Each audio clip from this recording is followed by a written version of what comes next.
There's a conflict happening in the Islamic Republic of the Sudan that has caused all of these people to flee. The government forces are bombing their villages, burning their homes.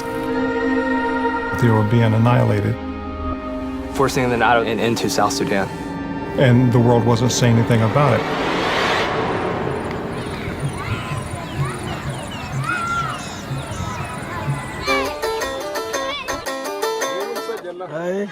The place where we're standing now is in the newly independent country of South Sudan.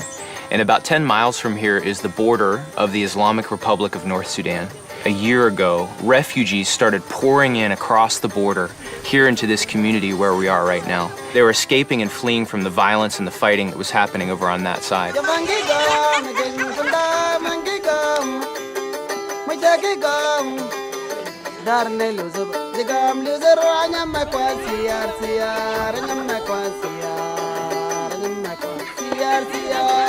Maban County has the largest population of refugees of anywhere in South Sudan. The need here is greater than anywhere else in the country. When refugees come to Maban, they're fleeing an area of fighting and they're coming to the camps.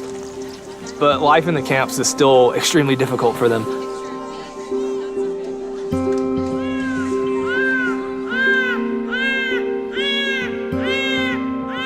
Every day we see lots of C-sections, wounds from trauma, all sorts of surgeries for all the refugees coming for whatever reason. We're the only site that provides surgery in Maban.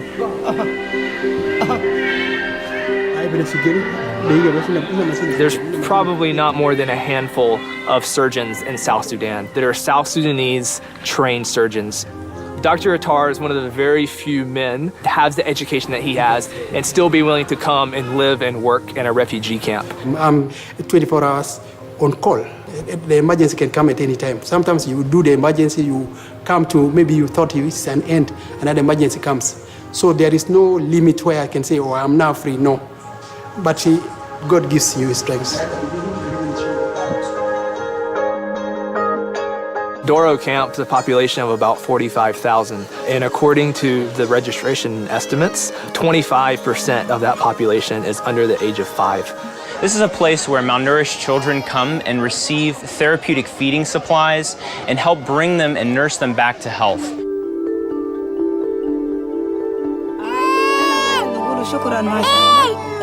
لمنظمة ده جاب الحاجات وريانا من شنو من الإسال ومن أي حاجة للشفة أننا قاعدين نقولوا ما شاء الله ما جاب الدكتور ده كان الأولاد ده بيموتن كله.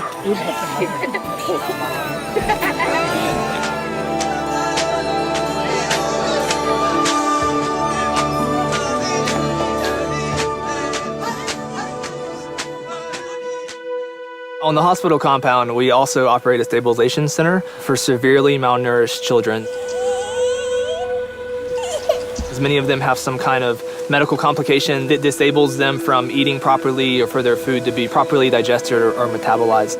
When children come with severe malnutrition, most of the time their immunity is compromised, so they will present with most infections like tuberculosis. You know, they often suffer from pneumonias, they suffer from malaria, and these are killer conditions, especially in children under 5 years. So when they come here, we have to start them on special kind of milk to treat the malnutrition, and also we have to treat the underlying conditions. They definitely would die if they weren't brought in and treated in our center.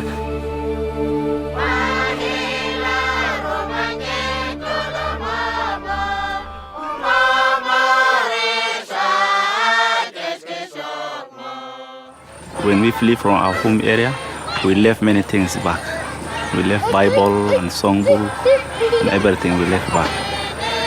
There are so many Christians in this camp right now.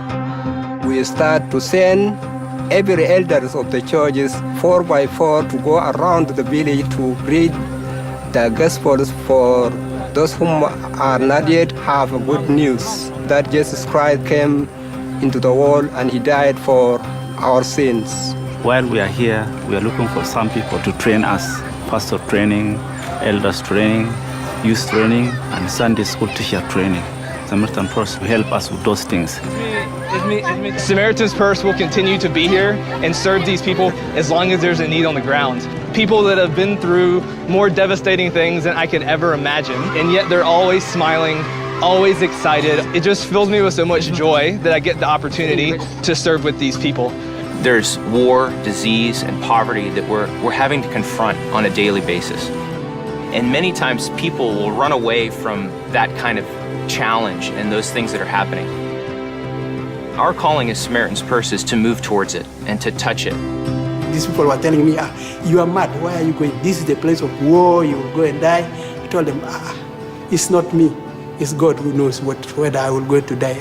I have a complete confidence that there is always God who intervenes in situations.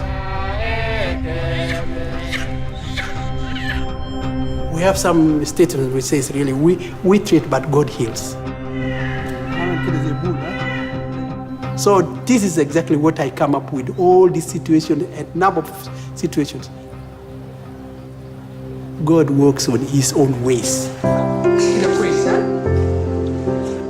It's not we, it's not anybody. أيوة تمام ده كويس ها أنت مش تاخد الراحة خلاص ويديك لهم مديد ها